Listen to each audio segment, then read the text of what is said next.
Bonjour à tous, on se retrouve aujourd'hui pour aborder un nouveau sujet sur la Lego Mars. On va parler, comme vous l'avez vu dans le titre de la vidéo, de la maintenance. Et oui, parce que quand ça fonctionne bien, c'est top, mais pour que ça fonctionne bien, il faut entretenir nos machines. Et on va parler tout de suite de quelques problèmes que vous pourriez rencontrer et comment les résoudre.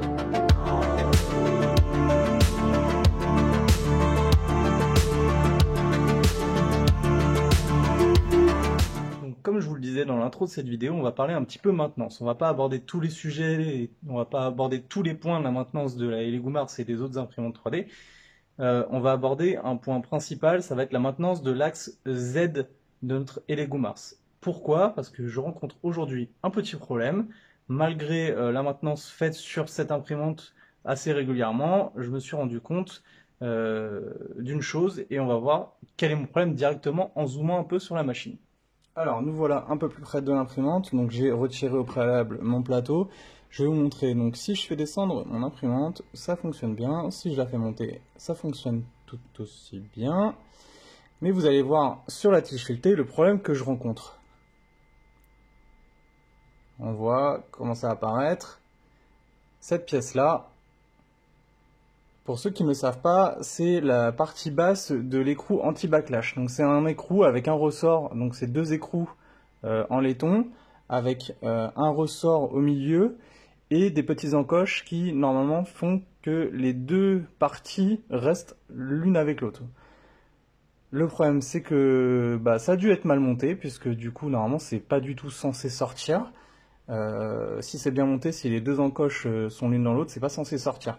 Donc du coup en usine ça a été mal monté et mon écrou anti-backlash, et celui-là il reste en bas et du coup il ne fait plus son effet anti-backlash. J'ai l'axe, je vais monter un peu la caméra, j'ai mon axe Z qui bouge vachement. Bon là ça se voit pas trop à l'œil, enfin à la caméra, mais à l'œil nu il bouge énormément, surtout quand je fais un mouvement comme ça, de rotation dans ce sens-là. Donc pour résoudre ça, il va falloir qu'on démonte cette partie-là. Et au passage, on va en profiter pour nettoyer la tige filetée qui est vachement graissée et pleine de saleté. Du coup, la graisse attire la poussière, donc il va falloir nettoyer tout ça pour que l'écrou ait plus de facilité à bouger. Et on va penser à lubrifier aussi les axes qui sont sur l'arrière. Alors, pour commencer déjà, je voudrais vous signaler que si vous faites ça vous-même, comme je le fais là, vous le faites en toute connaissance de cause. Je ne veux pas être tenu responsable si vous n'arrivez pas à remonter votre imprimante. En l'occurrence, c'est une étape vraiment assez simple à faire. Donc c'est accessible à tous. Mais par contre, si vous ne sentez pas de le faire, ne le faites pas et passez par le SAV de Elegoo. Moi, en l'occurrence, c'est quelque chose que je trouve assez simple à faire. Donc, vous pouvez le faire, mais je ne veux pas être tenu responsable si vous cassez votre machine. Alors, déjà, on va utiliser plusieurs outils. Donc, on va utiliser un set de tournevis avec des embouts assez fins. Et il vous faudra des embouts Allen pour pouvoir démonter les différentes vis. En l'occurrence, vous pouvez aussi utiliser du torx pour démonter du Allen. C'est totalement déconseillé, mais vous allez le voir, je le fais parce que j'ai un embout que je n'ai pas dans la bonne taille pour ici. Et je ne trouve pas dans mes outils de clé Allen à la bonne taille. Du coup, j'utilise du torx, donc une tête étoilée, pour démonter ces deux vis-là. C'est déconseillé, mais ça fait tout à fait l'affaire. On va avoir besoin de sopalin parce que du coup, pour enlever toute la graisse, vous allez voir, c'est une galère. Moi, j'utilise après, donc on va voir pour on va mettre du silicone sur les deux tiges qui sont à l'arrière au niveau des molettes, donc elles sont ici et elles font tout l'axe Z. J'utilise du silicone en fait en spray. C'est du silicone que j'utilisais pour l'airsoft avant, donc vous pouvez trouver ça sur, en équivalent sur Amazon ou sur tous les grands shops de bricolage. Vous allez trouver ça aussi dans vos grandes surfaces de bricolage les plus proches de chez vous. J'utilise aussi après pour lubrifier et graisser plutôt la tige filetée de la graisse au lithium, donc graisse mécanique. Ça fait tout à fait l'affaire. Là, c'est une très bonne marque. Je l'ai récupérée. Ça coûte ultra cher de cette marque-là. Si vous avez l'occasion d'acheter ça d'une autre marque, ça fonctionnera tout aussi bien.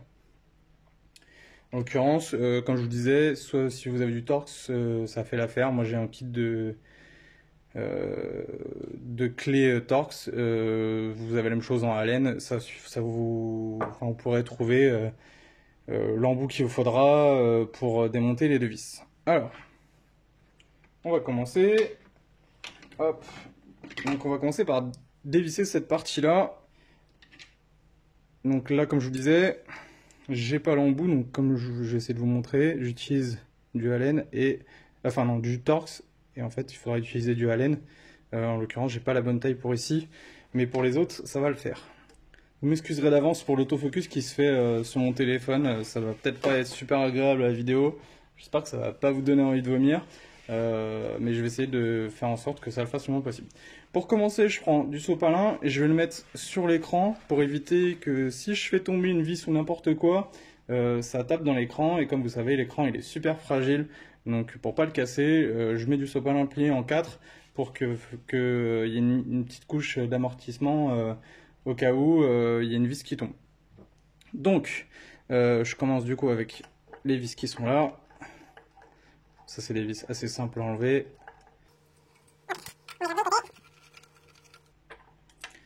Hop, et on peut enlever ce petit cache. Donc jusque là, rien de compliqué. Donc là, vous découvrez un peu le système avec du coup la tige filetée et les deux tiges guides. Pour enlever après la tête, on va laisser notre imprimante allumée.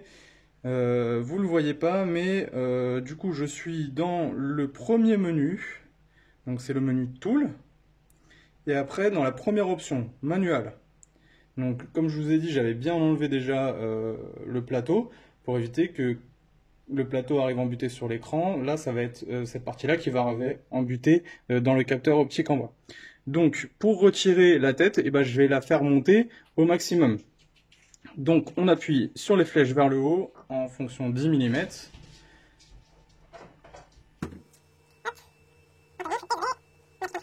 Comme vous pouvez le voir, je vous parlais de l'écrou du bas et du ressort qui sont restés en bas du coup. Donc là, on commence à tenir la tête parce que au bout d'un moment, ça va sortir. On fait stop quand ça arrive au bout. Et on va prendre quelque chose pour faire levier, pour enlever ce petit caoutchouc qui nous cache 4 vis qui tiennent la partie haute de l'écrou anti-backlash.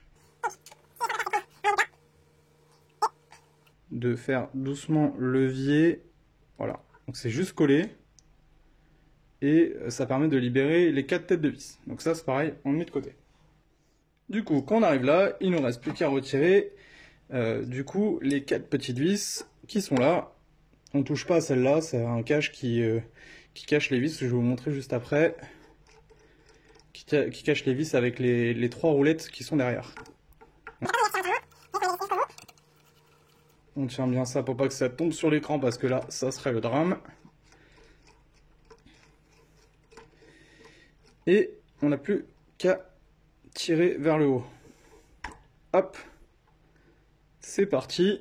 Donc, on voit l'écrou anti-backlash, la partie du haut qui est libre.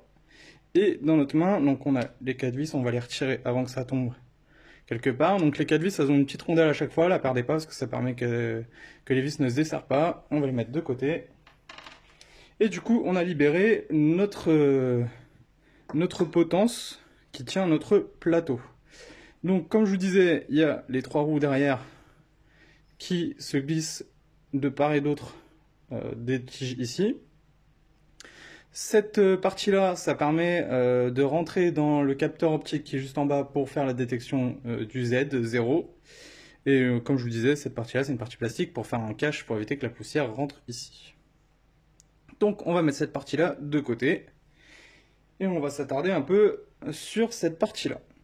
Donc pour faire sortir ça, il y a plusieurs techniques. Soit vous le faites à la main, soit vous faites comme j'ai fait tout à l'heure. Toujours dans le menu Tools et dans le menu des mouvements de Z, vous retournez, donc du coup vous restez sur le menu et vous faites monter la tête en tenant l'écrou, et l'écrou il va sortir tout seul. Voilà, donc j'ai libéré la partie du haut, que je vais mettre de côté. Hop, toute grasse. Et je vais faire pareil avec celle-là. Donc on arrive en haut, on peut retirer le ressort qui lui aussi est bien gras. et la partie basse de l'écrou anti-backlash. Voilà. Hop. Donc, pour vous montrer comment c'est un écrou anti-backlash, je sais pas si j'utilise le bon terme, j'appelle ça backlash, mais je crois que c'est backslash ou... donc du coup, il y a la partie basse et la partie haute, et comme je vous disais, donc là c'est un peu dégueu, mais vous voyez les deux encoches qui rentrent l'une dans l'autre, donc normalement c'est censé être comme ça, avec un petit écart, et vous voyez que la petite encoche, du coup il y a la partie basse qui rentre dedans, et qui permet que ça bouge plus. Donc quand c'est sur son axe, les deux pivotent totalement avec l'autre. Voilà, y a pas, elles sont pas indépendantes. Les deux pièces, enfin, elles sont indépendantes, mais du coup, elles ont un mouvement qui est forcé l'une par l'autre. Alors, vous avez la meilleure possibilité, c'est de mettre des gants, hein, mais je suis un peu flemmard des fois, et pour enlever de la graisse, bah, j'en mets pas forcément. Du coup, eh ben, on va passer déjà un coup de sopalin de haut en bas, en évitant d'en mettre partout, et surtout de ne pas en mettre dans le capteur optique, parce que sinon vous allez perdre votre détection en Z, enfin ça va détecter tout le temps quelque chose en Z. Donc déjà, vous voyez, j'ai déjà enlevé tout ça là, rien qu'en frottant comme ça. Et la deuxième étape, ça va être, pour bien enlever dans la profondeur de la rainure, je me mets en bas en fait. J'appuie assez fortement sur la tige pour que le sopalin rentre dans les rainures de la tige sculptée. Et je fais comme si je sortais l'écrou en fait. Je reste appuyé et du coup, en fait, ça fait un écrou de sopalin. Donc vous voyez, le sopalin, je le tiens bien en place. Et du coup, ça le fait monter. Et du coup, il nettoie un petit peu la rainure de la tige sculptée. Donc bah, on va faire ça jusqu'en haut. On arrive en haut. Vous allez voir que j'ai enlevé encore pas mal de graisse. Hop. Il y en a encore pas mal. Et le mieux, c'est vraiment d'essayer de nettoyer en rentrant bien le sopalin et de refaire ça plusieurs fois en fait. Donc après plusieurs passages, donc là la tige sculptée, donc il y a encore un petit peu de graisse, mais elle est assez bien nettoyée. Il n'y a plus trop de poussière, du moins c'est ce qu'on a essayé de faire. Je sais qu'en frottant le sopalin un petit peu sur la tige sculptée, ça fait toujours un peu de poussière. Mais elle est quasiment dégraissée, enfin dégraissée, non, elle n'est pas du tout dégraissée, mais elle est exempte de graisse qui serait en trop et de graisse sale du coup en tout cas. Donc ça va partir à la poubelle. Bien. On va reprendre un bout de sopalin, ça fait pas trop d'économie, la planète ne nous remercie pas, et on va passer du coup sur les tiges qui sont derrière. Pour enlever les traces de graisse qu'il y aurait, les traces d'huile. Voilà, pour enlever un maximum de saleté qui serait sur ces tiges. Hop, on est pas mal. On va faire pareil sur du coup l'écrou.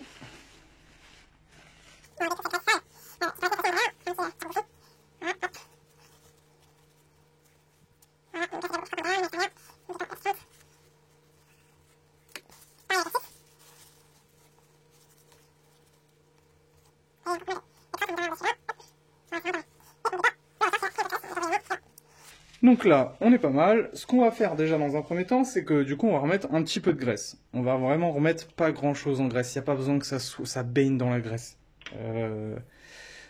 La graisse au lithium, ça se répartit super bien. C'est un petit peu visqueux, mais du coup, ça reste assez liquide. J'en mets, hop, comme ça. Vous voyez ce que j'ai mis là, ça va suffire largement pour lubrifier tout l'axe. Vous voyez, donc là je l'ai mis que sur un côté, mais c'est pas grave parce que du coup quand on va faire tourner la tige après avec l'écrou, bah ça va se diffuser dans toutes les rainures de la tige sculptée. On essaie que ça déborde pas trop, mais là ça suffit largement. Donc on va prendre la partie basse de l'écrou, donc les deux petits picots là vers le haut, on va rentrer ça sur la tige. Et on va s'arrêter à peu près à ce niveau-là. Donc le haut de la tige sculptée s'arrête à la base des picots. Vous voyez? On va mettre le ressort. On va prendre la partie basse et on va faire en sorte que du coup les deux petits picots rentrent dans les fentes de la partie haute. Hop, en appuyant. On va laisser quand même un petit peu de jeu entre les deux, hein, 1 ou 2 mm. Et tout en appuyant du coup et en laissant un tout petit peu de jeu, et en tournant, on va tourner du coup. Et on va faire du coup prendre le pas de vis de la partie haute sur la tige sculptée. Voilà, donc là ça a pris, voilà. Et là, du coup, il y a les deux pièces qui tournent ensemble. Voilà, donc là, on a remis notre écrou. Hop, on va pouvoir passer à l'étape suivante. Ça va être de remettre cette partie-là. On lubrifiera du coup les deux autres juste après avoir remis ça. Parce que c'est un lubrifiant en spray et ça va bien... c'est quelque chose de très liquide le silicone. Du coup, ça va vachement bien descendre et s'infiltrer sur tout le long, enfin s'écouler tout le long de la tige. Euh, Au préalable, j'ai nettoyé un petit peu avec du sopalin les roulettes pour qu'il n'y ait pas de graisse, de dépôt dessus, voilà. Je vérifie qu'elles tournent toutes très bien et c'est parfait. Donc, pour remettre ça, il va falloir être vigilant. Il faut que les trous forment une croix perpendiculaire, enfin, du coup, qu'il y ait un axe perpendiculaire et parallèle à cet axe-là. Donc là, j'ai bien ces deux trous-là qui sont comme ça et les deux trous comme ça. Parce que du coup, faut que ça corresponde à ça. Et là, c'est un petit peu plus galère à remettre les vis, mais pas de panique, il n'y a rien de bien grave. Donc, avant ça, on va refaire descendre un peu l'écrou. Donc on le maintient, on appuie sur l'écran pour faire descendre. Voilà, là ça suffit. Donc je remets bien les vis dans l'axe, enfin les vis, les trous. Et on n'a plus qu'à mettre ça. Vous allez voir, il faut un petit peu forcer, parce que du coup, les roulettes, elles sont mises de façon à ce que ça soit un peu serré pour pas que ça bouge. On fait en sorte aussi que l'écrou rentre bien dans le trou en dessous. Et arrive à la troisième roulette, voilà. On force un petit peu et après ça roule tout à fait bien. Et là, on tombe à peu près en face. Donc là, l'astuce, c'est de prendre quelque chose d'assez long et fin pour faire en sorte que les pas de vis de l'écrou qui est en dessous s'alignent bien avec les trous qui sont dessus. Donc là, ça m'a l'air pas mal. Et on va reprendre nos vis. Comme je vous disais tout à l'heure, faut faire en sorte qu'il y ait bien les petites rondelles. Donc là, vous voyez bien les petites rondelles. Hop.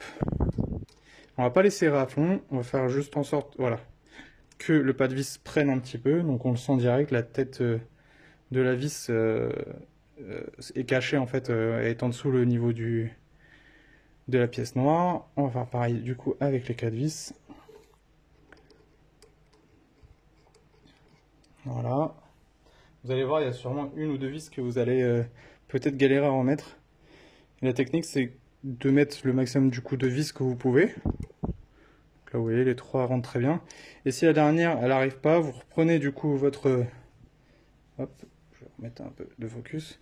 Votre clé, votre tige, et vous recalez un petit peu le trou, enfin vous ralignez les deux trous du coup.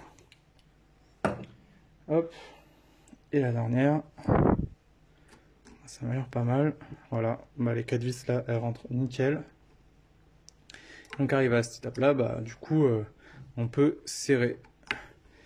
On va pas serrer comme un bœuf non plus, mais on va serrer assez fortement pour pas que ça bouge.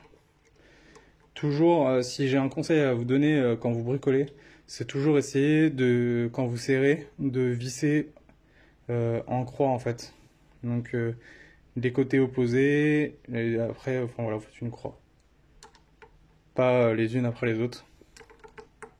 En l'occurrence, ça n'a pas trop d'incidence, mais ça peut être important sur certaines pièces. Voilà. Donc là, les 4 vis sont bien serrées. Et si je fais le test pour faire descendre mon imprimante, là, vous voyez, ça descend parfaitement. Et ça remonte aussi bien. Donc ça, c'est bon. On va tout de suite remettre le petit caoutchouc autocollant. Normalement, l'autocollant est toujours dessus, hein. Hop, ça permet de limiter un peu la poussière. Et avant de remettre le dernier cache, comme je vous disais, on va remettre le silicone en spray. Alors là, moi ce que je vous conseille de faire, c'est de prendre du sopalin, un bout de sopalin, et de le caler en dessous, donc vous n'allez pas trop voir, mais le caler en dessous le long des tiges, tout en bas. Parce que du coup, si l'huile glisse, elle va rentrer dans l'imprimante en dessous. Et c'est pas top. Je sais pas, il n'y a pas vraiment d'incidence normalement, mais il n'y a pas de pièce à risque en dessous, en tout cas électronique, mais je préfère quand même limiter. Donc là, on va mettre un peu de silicone. Vous voyez pas bien, mais j'en ai plus trop en plus. Voilà. Donc là, le silicone est en train de couler. Et du coup, ce que je vais faire, c'est que je vais faire descendre ma pièce jusqu'en bas. Donc en appuyant sur mise au plateau. Enfin, mise du plateau à niveau, à 0. Là, je laisse ça pour l'instant. Un petit peu frotter.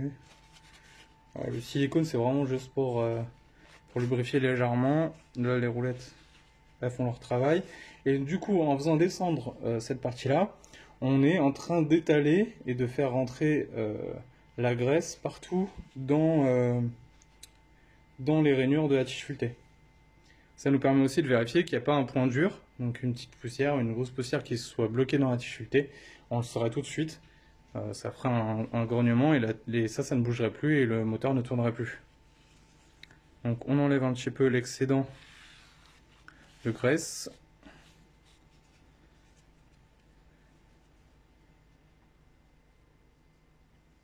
Voilà. Donc là on a 0 et vous avez pu le voir, ça fonctionne parfaitement. Donc on va faire plusieurs allers-retours à notre tête pour bien étaler le lubrifiant, le silicone sur les tiges, ainsi que la graisse sur la tige sculptée. On n'oublie pas d'enlever en dessous surtout parce que du coup ça fait un pâté. Vous voyez, même en ayant mis très peu de graisse silicone, de graisse au lithium, bah, il y a quand même un beau pâté en bas. Donc on enlève ce qui est en excédent. Et ce qui reste, ça va suffire. Quand vous faites remonter, n'oubliez pas de vous arrêter avant la fin, sinon bah, tout va sortir et vous allez être obligé de recommencer cette étape. Et comme je vous le disais, bah là, si vous regardez, bon, c'est pas flagrant à la caméra, mais je force comme une brute et ça bouge plus comme tout à l'heure en fait. Il y a vraiment un changement dans l'attitude de cette partie-là.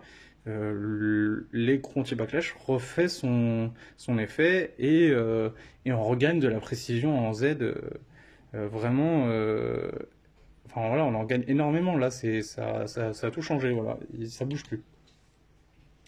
Donc pour finir, on va remettre cette partie-là en évitant toujours de la faire tomber sur l'écran qui est en bas. On n'oublie pas de changer l'embout parce que c'est un embout un peu à laine plus gros.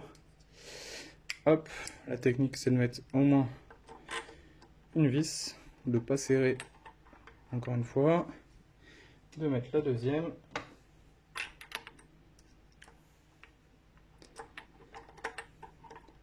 Et là on peut serrer.